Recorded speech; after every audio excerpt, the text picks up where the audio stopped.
여러분 안녕하세요. 2021년도에도 독서 모임 잘 하고 계신지요?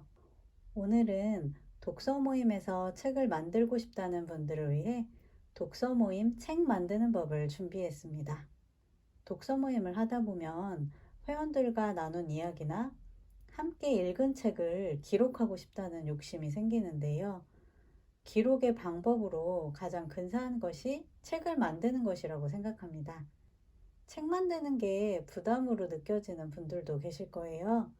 하지만 글을 아주 잘 써야 한다는 부담보다는 기록 자체를 목적으로 생각하시면 조금 쉽게 접근하실 수 있을 겁니다. 제가 1화 때 소개했듯이 제가 운영하는 독서 모임에서는 정기적으로 책을 만들고 있는데요. 지금 보고 계신 두 권의 책이 바로 이 책들입니다. 이 책을 회원들과 만든 경험을 바탕으로 그리고 출판사 대표로서 독서 모임 책 만드는 법을 안내하겠습니다. 책을 만들 때는 먼저 컨셉트를 정하는 것이 좋습니다. 우선 가장 쉽게 시도할 수 있는 독서 모임 기록은 모임에서 읽은 책의 독후감을 적는 겁니다. 독후감은 책을 읽고 떠오른 감상을 적는 작업이죠. 지정된 책을 회원들과 읽고 각자 떠오른 감상을 자유롭게 적어보세요. 그 책과 함께 읽은 다른 책이 있다면 그 책도 함께 소개하셔도 좋겠죠? 여기에 한 줄 평, 별점, 이 책을 함께 읽고 싶은 사람 등의 정보도 적어보시면 또 더 재미있겠죠? 독후감만 적는 것보다 책의 내용이 풍성해집니다. 제가 만든 책 중에 모두의 독서, 이 책이 이런 컨셉트로 만든 책입니다.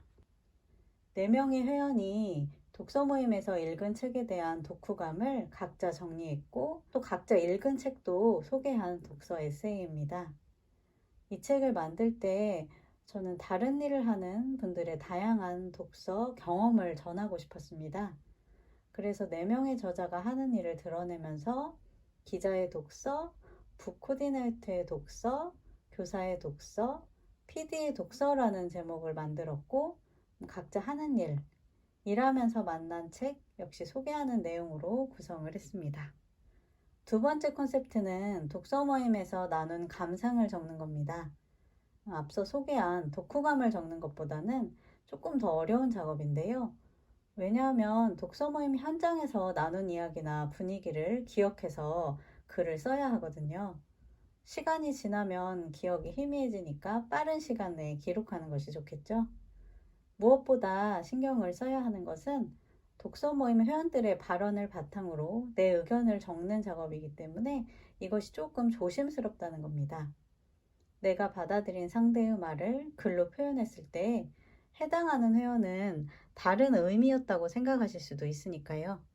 그래서 두 번째 컨셉트로 글을 쓴다면 해당 회원에게 내용을 확인하거나 그분 발언을 원고에 적는다고 양해를 구하는 것이 좋습니다. 그래서 첫 번째 컨셉트보다는 조금 복잡하지만 완성했을 때 더욱 재미있는 글이 된다는 장점도 있습니다. 우리가 독서 모임에서 나눈 대화에 대해서 저마다의 감상도 회원들은 관심이 많으니까요. 여기에 각자 독서 모임에 오기까지의 과정, 독서 모임에 참여하는 이유, 독서 모임 준비하는 요령 등도 곁들이면 더욱 좋겠죠. 모두의 독서 모임, 이 책이 바로 이런 컨셉트로 만든 책입니다. 독서 모임에서 나눈 이야기와 감상을 진솔하게 써달라고 요청을 했고요. 제가 생각한 것보다 솔직해서 놀라기도 했습니다. 여기에 독서 모임 에티켓, 독서 모임에서 읽은 책 베스트 3, 또 이런 식으로 넣었습니다.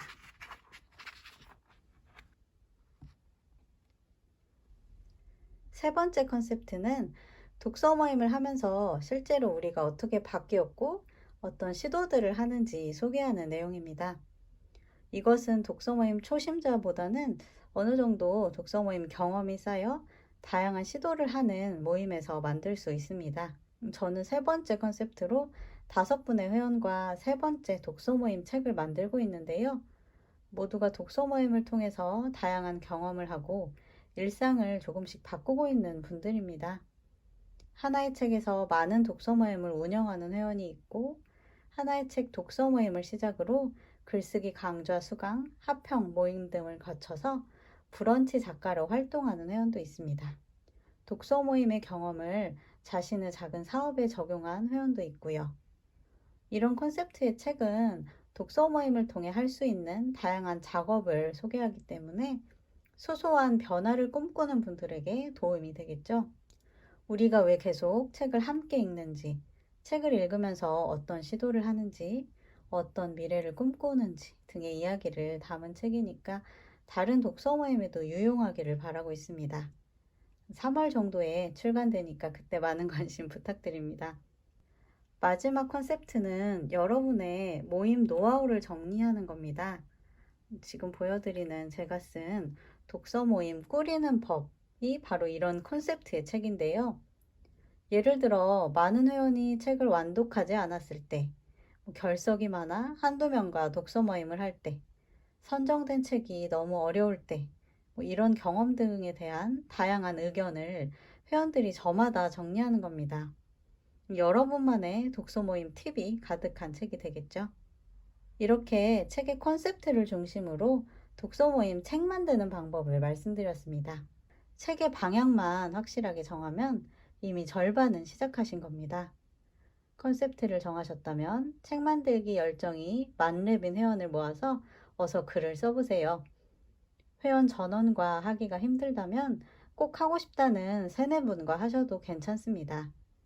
책을 만들 때 가장 중요한 것은 꼭 만들어내겠다는 의지거든요. 의욕이 충만한 분들과 일정을 짜고 글을 쓰고 합평도 하면서 차곡차곡 글쓰기를 하시기 바랍니다. 그럼 여러분, 다음에도 또 유용한 정보를 가지고 돌아오겠습니다. 감사합니다.